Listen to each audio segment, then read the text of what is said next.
Bonjour à toutes, bienvenue dans un nouvel épisode du podcast Pause Libre, le rendez-vous où on parle de temps, de vie de famille et où on décortique ensemble des astuces pour alléger cette charge mentale qui pèse parfois un peu trop lourd.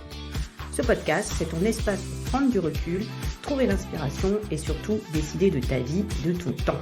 Je suis Ludivine Cadeau, ta coach de vie dédiée à la gestion du temps et je vis en Bretagne. Je suis mariée, maman d'une préado de 11 ans et on partage notre quotidien avec ma belle-mère dans un joli petit bout du Morbihan. À travers mon entreprise Cadeau Coaching, je me spécialise dans l'accompagnement des mamans qui sont en couple, jonglant entre le travail et la maison, qu'elles soient salariées ou entrepreneurs, tout en ayant une partie, voire la totalité de leur activité professionnelle à domicile. Au cœur de ce podcast, on explore ensemble des solutions pratiques pour gérer notre temps de manière efficace, alléger la charge mentale et créer un équilibre harmonieux entre vie professionnelle et personnelle. Chaque épisode est pensé comme une pause bien méritée où tu pourras trouver des conseils concrets, des anecdotes et parfois un petit grain de folie. Alors installe-toi confortablement, prends ton café ou ton thé, c'est le moment de se faire du bien, de prendre une pause libre, une pause en toute liberté. C'est parti! Aujourd'hui, j'ai envie de partager avec vous une découverte récente grâce à une amie qui est coach aussi. Je veux parler de l'autocompassion. Je vous invite d'ailleurs à visionner l'interview que j'ai faite avec elle sur ma chaîne YouTube. Je vous mettrai le lien dans les notes du podcast. Personnellement, le terme autocompassion m'était assez étranger avant d'aller plus en profondeur sur le sujet grâce à Camille. Je connaissais beaucoup mieux, pour la pratiquer hyper régulièrement, l'autocritique. Dans un monde où la performance et la réussite sont souvent valorisées au détriment de notre bien-être mental, l'autocritique peut devenir un fardeau lourd à porter, surtout pour les femmes actives, mères et entrepreneurs qui jonglent entre les responsabilités pro et familiales. Aujourd'hui donc, je me penche sur l'importance de l'autocompassion, un concept puissant popularisé par la chercheuse Christine Neff comme antidote à l'autocritique dévastatrice. Parce que l'autocritique, c'est un véritable cercle vicieux. L'autocritique, c'est cette voix intérieure qui souligne sans cesse nos échecs, nos insuffisances et nos imperfections. Bien qu'elle puisse parfois sembler motivée vers l'excellence, elle engendre plus souvent stress, anxiété et une faible estime de soi. Pour les femmes qui gèrent à la fois une carrière et une famille, cette pression interne peut se transformer en un obstacle majeur à l'épanouissement perso et pro. Les conséquences de l'autocritique sont terribles. Un épuisement émotionnel, avec une autocritique constante qui draine l'énergie émotionnelle, laissant peu de place pour la joie et la satisfaction. Mais aussi une procrastination et une paralysie à cause de la peur de l'échec, alimentée par l'autocritique, ça peut mener à la procrastination ou à l'incapacité d'agir. Et des relations tendues qui peuvent également être affectées par cette autocritique.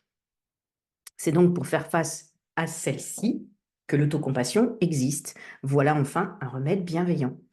Christine Neff, une pionnière dans le domaine de la recherche sur l'autocompassion, propose une approche radicalement différente. L'autocompassion consiste à se traiter avec la même gentillesse, préoccupation et soutien qu'on offrirait à une bonne amie. C'est vrai qu'on a tendance à privilégier l'usage de la bienveillance envers les autres et généralement beaucoup moins pour nous.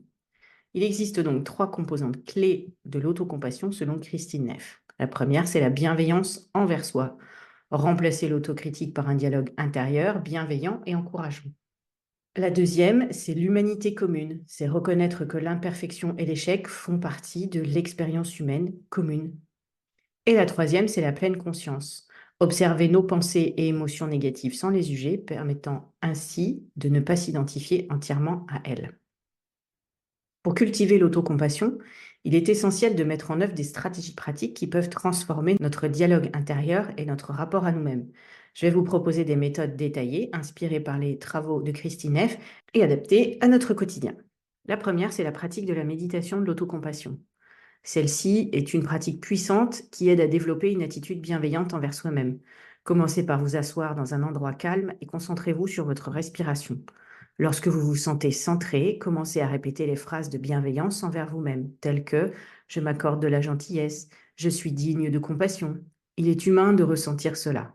L'objectif est de créer un espace de non-jugement où vous pouvez vous accepter pleinement avec vos imperfections et vos défis. La deuxième méthode, c'est tenir un journal de gratitude. Celui-ci vous encourage à focaliser sur les aspects positifs de votre vie.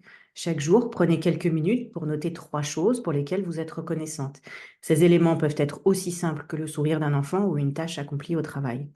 Cette pratique aide à reprogrammer le cerveau pour reconnaître et apprécier les bons moments, réduisant ainsi l'espace laissé à l'autocritique. La troisième méthode, c'est développer une routine d'auto-soin. L'auto-soin n'est pas seulement une question de bien-être physique, mais également émotionnel et mental. Identifiez des activités qui vous procurent de la joie et de la relaxation et intégrez-les régulièrement dans votre emploi du temps. Cela peut varier d'une séance de sport à de la lecture en passant par une soirée entre amis. L'important est de reconnaître ces moments d'auto-soin comme essentiels et non comme un luxe ou une perte de temps. Quatrième méthode, c'est chercher le soutien d'une communauté. L'isolement peut amplifier les voix de l'autocritique. Trouver ou créer une communauté de soutien, que ce soit en ligne ou dans la vie réelle, permet de partager ses expériences et de se rappeler que l'on n'est pas seul.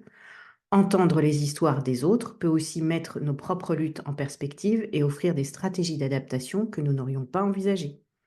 Cinquième méthode, s'entraîner à la pleine conscience. Celle-ci nous aide à nous détacher de nos pensées et émotions négatives. Lorsque vous vous surprenez à vous critiquer, prenez un moment pour observer cette pensée sans jugement. Posez-vous ensuite la question, ces critiques est-elle utile? Ou bien, est-ce que je parlerais comme ça à ma meilleure amie dans la même situation? Bien souvent, la réponse est non. Remplacez alors cette pensée par une affirmation bienveillante ou concentrez-vous sur votre respiration pour revenir au moment présent. Enfin, sixième méthode, reconnaître sa valeur au-delà des performances. Il est très important de se rappeler que notre valeur ne dépend pas de nos réussites ou de notre productivité. Prenez le temps de réfléchir à vos qualités intrinsèques, telles que la gentillesse, la créativité ou l'empathie. Célébrez ces aspects de vous-même régulièrement pour renforcer la croyance que vous êtes digne de compassion et d'amour, indépendamment de vos performances. Cultiver l'autocompassion, c'est un voyage personnel et profond. L'autocompassion n'est pas un luxe, mais une nécessité, surtout dans le contexte exigeant de la vie moderne. En intégrant ces pratiques dans votre vie, vous commencerez à avoir des changements dans la façon dont vous vous parlez à vous-même. En apprenant à être plus douce et compréhensive envers nous-mêmes, nous pouvons non seulement améliorer notre bien-être mental et émotionnel, mais aussi devenir plus résiliente face aux défis. L'autocompassion n'est pas une destination finale, mais plutôt un chemin vers une vie plus équilibrée et épanouie, où l'autocritique laisse place à une bienveillance authentique envers soi. L'œuvre de Christine Neff offre des outils précieux pour commencer ce voyage vers l'autocompassion, un cadeau que chaque femme mérite de s'offrir. Alors les filles, faites-vous ce cadeau de l'autocompassion et devenez pour vous-même l'amie que vous êtes pour les autres.